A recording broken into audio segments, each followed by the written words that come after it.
Good morning friends. આજે આપણે વાત કરવી છે રસાયણની અંદર આઈડિયલ એજ ફોર ધ રસાયણ થેરાપી.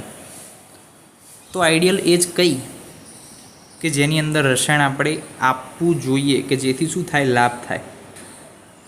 તો કીધું છે કે પરિહારિણી અવસ્થા. હારિણી એટલે કે રાસ થવો.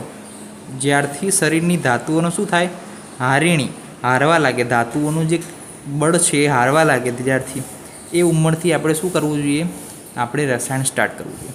દાખલા તરીકે બાળક હોય આપણે કોઈ, તો બાળકની અંદર શું છે, ગ્રોથ ચાલુ હોય. ઇસીજી જેવું છે કે બાળકની અંદર શું હોય, ગ્રોથ ચાલુ હોય, એટલે ધાતુઓ એની અંદર શું થાય, ધીમે ધીમે વધતી હોય. પછી આપણે શું થઈએ, યુવાન થઈએ. તો યુવાનીમાં ધાતુઓ શું થશે, પીક ઉપર જશે. પછી જેવી યુવાની 40 વર્ષ 35-40 વર્ષ પછી જેમ જુવાની પચશે, એમ પછી ધાતુઓનો શું થશે, હ્રાસ થવાનો એટલે કે નાશ થવાનો સ્ટાર્ટિંગ થશે.